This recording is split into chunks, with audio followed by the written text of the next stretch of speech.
Hello friends, welcome back to my channel and today we gonna talk about the movie called Tumbbad. इस movie को 3 chapters में divide किया गया है। First chapter दिखाया जाएगा 1918 का, इसके बाद 1933 का और लास्ट में दिखाया जाएगा 1947 का।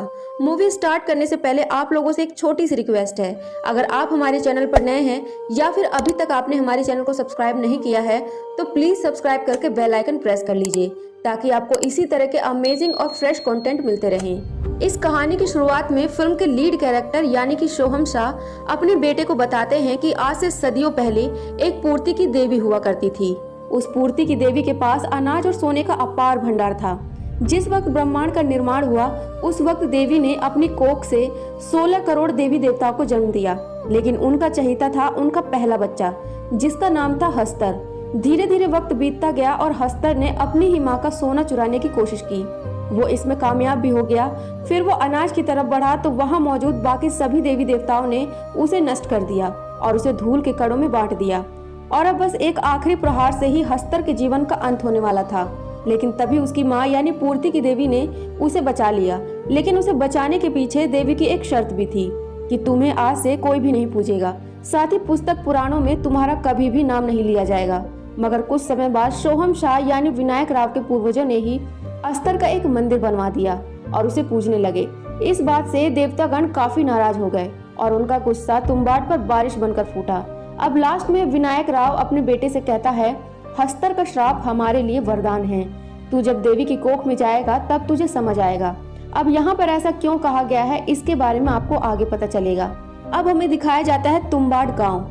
सबसे पहले कहानी शुरू होती है इसके फर्स्ट चैप्टर यानी 1918 से। यहाँ पर हमें एक लेडी दिखाई जाती है जिसका नाम होता है ज्योति। ये तुम्बाड़ के एक बाड़े में जाती है। इस बाड़े का नाम होता है सरकार का बाड़ा, क्योंकि यहाँ पर सिर्फ और सिर्फ एक पंडित ही जिंदा होता है जिसका नाम होता है सरकार। और यहाँ पर आकर वो सरकार को सेक्सुअल प्लेजर देती है, जिसके बदले उसे एक सोने की मुद्रा मिलती। जब ज्योति इस बारे में सरकार से पूछती है तो सरकार कहता है कि सोने की मुद्रा यूं ही नहीं मिलती, उसे कमाना पड़ता है। अब हमें दिखाया जाता है ज्योति के दोनों बच्चों को। बड़े बेटे का नाम होता है विनायक राव और छोटे बेटे का नाम होता है सदाशिव राव। ये दोनों ही बच्चे अपनी माँ का इंतजार कर रहे थे, क्योंकि वो हर रोज सरकार के बाड़े में एक बार जरूर जाया करती थी। एक दिन उनकी माँ को आने में थोड़ी देर हो जाती है तो दोनों बच्चे आपस में बातें करते हुए कहते हैं कि बुढ़िया को खाना कौन देगा। अब इस कहानी में एक बुढ़िया है जिसे ये दादी कहकर बुलाते हैं। असल में ये दादी नहीं बल्कि सरकार की लकड़ नानी है। अब यहाँ पर एक चीज एक्सप्लेन कर देती हूँ जो कि आप लोगों में से बहुत कम लोग जानते होंगे। सबसे पहले होता है बेटा, बाप, दादा, परदादा, उसके बाद सरदादा और उसके बाद में आते हैं लकड़ दादा। और यही सेम रूल माँ के परिवार में भी अलाउ होता है, यानी कि बेटी, मम्मी, नानी, परनानी, फिर सरनानी और फिर लकड़ नानी। अब इस टाइमलाइन को देखते हुए हम ये पता लगा सकते हैं कि उस बुढ़िया की उम्र करीबन 200-250 साल तो जरूर होगी, जिसका पूरा शरीर पूरी तरह से सड़ गल चुका है, लेकिन अभी भी वो जिंदा है। रात को सदाशिव अपनी माँ से पूछता है, क्या आज आपको सोने की मुद्रा मिली? इस पर उसकी माँ गुस्से में कहती है, सोने की मुद्रा यूं ही नहीं मिलती, उसे कमाना पड़ता है। अब आगे दिखाया जाता है कि सरकार की डेथ हो चुकी है और उसका दाह संस्कार करने के बाद यहाँ पर ज्योति कहती है, हम अगले दिन पुणे के लिए निकलेंगे। दोनों ही बच्चे पुणे जाने के लिए और मोटर बाइक देखने के लिए बहुत ही एक्साइटेड थे। अब दोनों भाई आपस में बात कर रहे थे और सदाशिव एक सूखी पेड़ की टहनी पर बैठा था। तभी अचानक से वो पेड़ की टहनी टूट जाती है और सदाशिव नीचे गिरकर घायल हो जाता है। अब जल्दी जल्दी में उसकी माँ उसे वैद्य के पास ले जाने लगती है। तभी विनायक कहता है कि अगर बुढ़िया को भूख लगी तो मैं क्या करूंगा। वो कहती है, कुछ बना के खिला देना और गलती से अगर वो जाग जाए तो कहना, सो जा दादी वरना हस्तर आ जाएगा। उसकी माँ के जाने के बाद ऐसा ही होता है। थोड़ी देर बाद बुढ़िया करहाने लगती है और कहती है, कोई मुझे खाना दे दो। विनायक राव को खाना बनाना तो आता नहीं था, लेकिन जैसे ही वो खाना बनाने के लिए डिब्बों को देखने लगता है तभी आटे का डिब्बा उसके ऊपर गिर जाता है। अब वो अपनी दादी की आवाज सुनता है। वो कह रही होती है कि क्या तुझे खजाना चाहिए? विनायक राव लालच के चलते उसकी आवाज के पीछे बुढ़िया के पास पहुंच जाता है। अब दादी उसे बताती है कि सरकार के बाड़े में खजाना है। अब इससे पहले वो कुछ और पूछ पाता, दादी उस पर हावी हो जाती है और उसे पकड़ने लगती है। कहती है कि आज तो मैं तेरा ही गोश्त खाऊंगी। विनायक बहुत कोशिश करता है कि उसे वो शब्द याद आ जाए जो उसकी माँ ने उसे बताया था, लेकिन उसे ठीक से याद नहीं आ रहा था। इसलिए वो कभी कहता है, चुप कर दादी अजगर आ जाएगा, तो कभी डंकर आ जाएगा। दादी कहती है, क्या हुआ, भूल गया, नाम भूल गया। तभी वो उसे काटने के लिए अंदर खींच कर ले जाती है। तभी अचानक से विनायक को वो लाइन याद आ जाती है कि सो जा दादी वरना हंसता रह जाएगा, और तभी वो बुढ़िया फिर से सो जाती है। दूसरी तरफ उसकी माँ भी यहाँ आ जाती है। विनायक उससे पूछता है कि सदाशिव कहाँ है, क्या वो जिंदा है। उसकी माँ कहती है कि वो मर गया और अब हमें यहाँ से निकलना है, हम ये गांव छोड़कर जा रहे हैं। अगली सुबह ये दोनों एक नाव में बैठकर सतारा की ओर निकल रहे होते हैं। तब यहाँ विनायक कहता है, सरकार का बाड़ा तो अब हमारा हुआ ना, इतने टाइम से हमने उनकी सेवा की है, और सरकार का बाड़ा नहीं तो कम से कम उसका खजाना तो हमारा होना चाहिए। उसकी माँ, जिसने अभी अभी अपना बेटा खोया है, वो गुस्से में बोलती है, लालची इंसान, तुझे चाहिए क्या? तुझे सोने की मुद्रा ही चाहिए ना, ले और अब चुप करके बैठ। विनायक कहता है, हम उस बुढ़िया को खाना नहीं देंगे, बहुत दिन तक भूखा रखेंगे, तो वो बुढ़िया हमें बता देगी कि खजाना कहाँ पर है। उसकी माँ जान चुकी थी कि लालच बहुत बुरी बला है, इसलिए वो अपने बेटे को कसम दिलाती है कि आज के बाद वो तुम्बाड कभी नहीं जाएगा। और इसी के साथ ही मूवी का फर्स्ट चैप्टर यहाँ पर खत्म हो जाता है। अब इसके बाद कहानी आगे बढ़ती है 15 साल बाद, और हमें 1933 का समय दिखाया जाता है, जहां पर हम विनायक राव को देखते हैं। वो तुम्बाड आया हुआ था क्योंकि उसके मन में आज तक उस खजाने को पाने का लालच था, जिसके बारे में दादी हमेशा से जिक्र किया करती थी। इसलिए वो सबसे पहले अपने ही घर में जाता है, जहां वो देखता है कि दादी के सीने में एक बहुत बड़ा पेड़ उगाया है, और इतने सालों भूखे रहने के बाद भी वो अभी भी जिंदा है और उसका दिल पेड़ की जड़ों में धड़क रहा है। विनायक उससे पूछता है कि दादी खजाना कहाँ है। दादी भड़क उठती है और कहती है, लालची तू मानेगा नहीं। विनायक दादी से कहता है, अगर वो खजाना मैं नहीं लूंगा तो कोई और ले जाएगा, तो क्यों ना वो खजाना हम आपस में बांट ले। दादी कहती है, मुझे वो खजाना नहीं चाहिए, मेरे दिन पूरे हो चुके हैं। अगर तू मुझे खाना नहीं खिला सकता तो मुझे जान से मार दे, क्योंकि अब मैं और नहीं जीना चाहती। विनायक कहता है, ठीक है, तुम मुझे उस खजाने तक पहुंचने का रास्ता बता दो और मैं तुम्हें मुक्ति दे दूंगा। अब दादी बताती है कि आज से कई साल पहले की बात है, जब मैं कुएं में उतरने में सबसे तेज हुआ करती थी। इतनी बात सुनकर विनायक समझ जाता है कि खजाना किसी कुएं में है, और अब विनायक निकल पड़ता है उस कुएं को ढूंढने के लिए। 3 महीने की कड़ी मेहनत के बाद आखिरकार वो कुआं उसे मिल जाता है, और उसमें उतरना कैसे है ये भी उसे पता चल जाता है।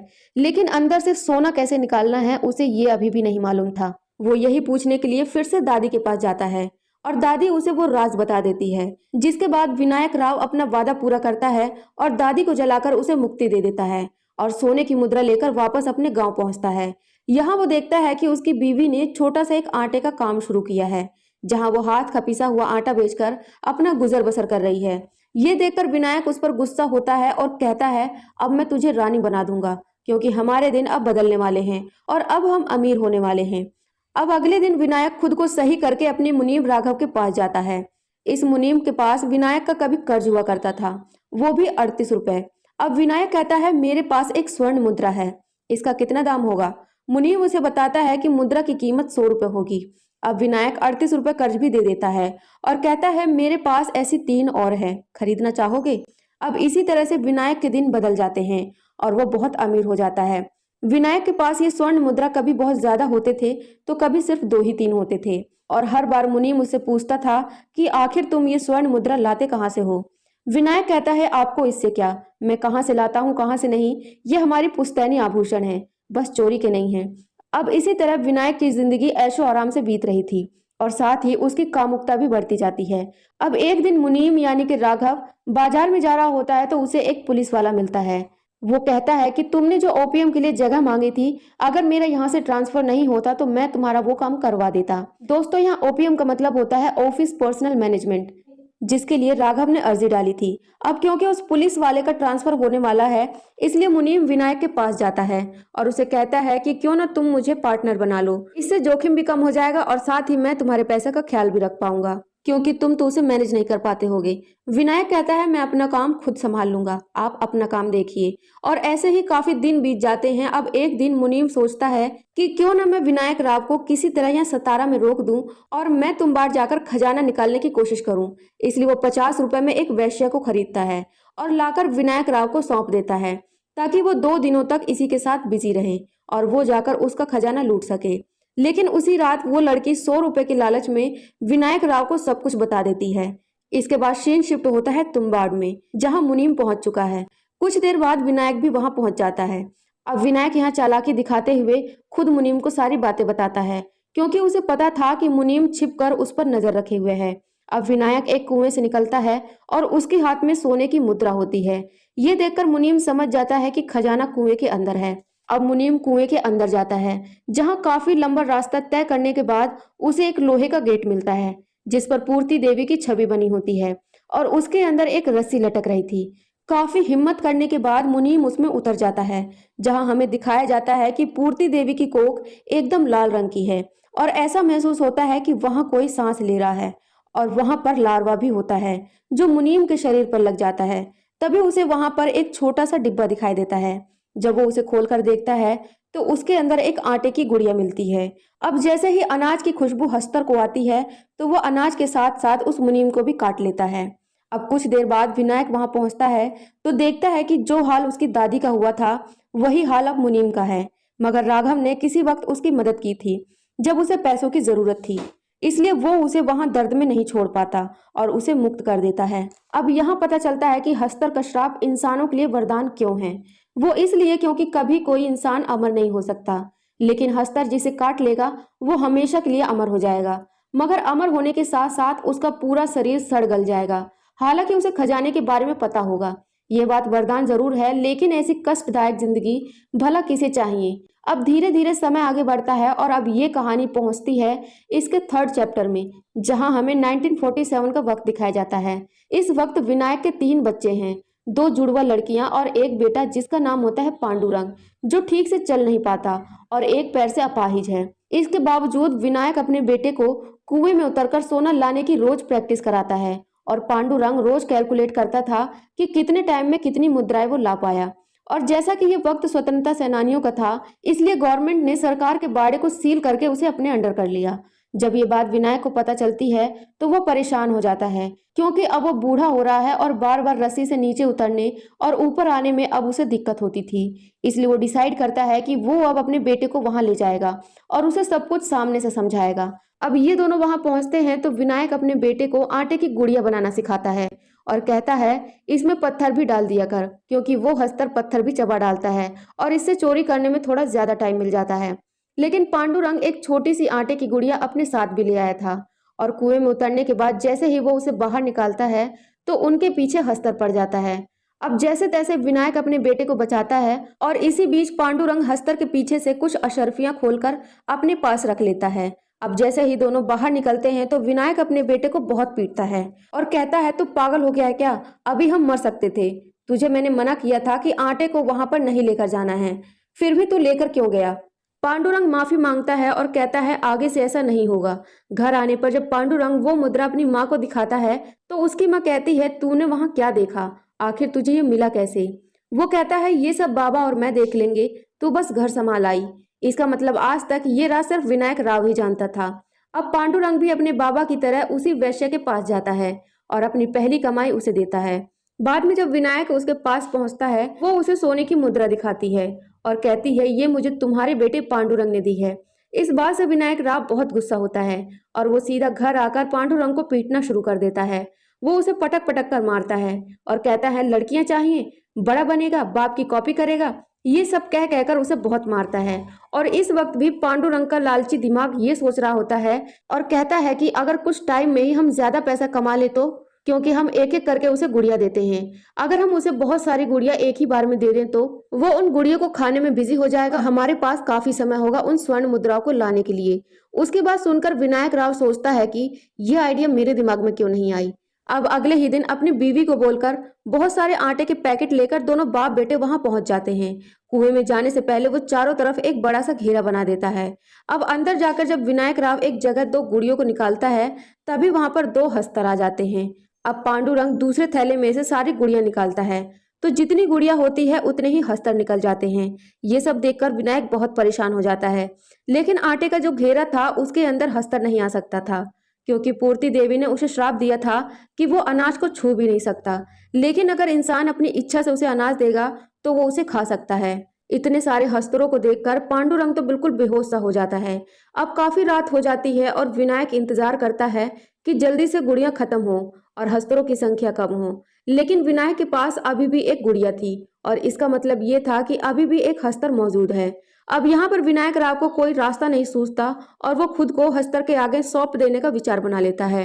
इसलिए वो उस गुड़िया से बहुत सारी छोटी छोटी गुड़िया बनाता है और अपने पूरे शरीर पर बांध लेता है। पांडुरंग उसे देखकर रोता है और कहता है, बाबा आप ये क्या कर रहे हो? लेकिन अपने बेटे की जान बचाने के लिए उसे यही रास्ता समझ आता है और अब वो इस घेरे से बाहर निकलता है। तो कई सारे हस्तर उसके पीछे पड़ जाते हैं और इसी बीच पांडुरंग रस्सियों के सहारे ऊपर जाने लगता है। विनायक राव उन हस्तरों का सामना कर रहा था और हस्तर उसे काट लेता है। इधर पांडुरंग उस सुरंग से बाहर आ जाता है और उसका पीछे करते करते हस्तर भी आ जाते हैं और जैसे ही उस आटे के घेरे के संपर्क में आते हैं तो धीरे धीरे करके सारे हस्तर मारे जाते हैं और फाइनली पांडुरंग कुएं से बाहर यानी देवी की कोख से बाहर आ जाता है और वहां अपने पिता विनायक को देखता है और उसका भी वही हश्र हो गया था जो उसकी दादी और मुनीम का हुआ था। विनायक अपने बेटे को सोने की मुद्रा की एक पोटली देते हुए कहता है, ले तुझे यही चाहिए था ना, इसीलिए तू यहाँ आया था ना, ले ले जा। लेकिन पांडुरंग को अपने पिता की वही बात याद आती है कि हस्तर का श्राप हमारे लिए वरदान है, उस वरदान से हम अमर तो हो जाएंगे लेकिन उस शरीर का क्या फायदा जब वो सड़ गलकर एक राक्षस में तब्दील हो जाएगा। इसलिए पांडुरंग लालच में ना पड़ के अपने पिता को मुक्ति दे देता है और इसी के साथ ही ये मास्टरपीस मूवी यहीं पर खत्म हो जाती है। दोस्तों इस मूवी से हमें यही समझ आता है कि लालच बुरी बला है। दोस्तों वीडियो कैसा लगा कमेंट सेक्शन में कमेंट करके जरूर बताइए। साथ ही साथ वीडियो को लाइक शेयर करें और चैनल को भी जरूर सब्सक्राइब कीजिए।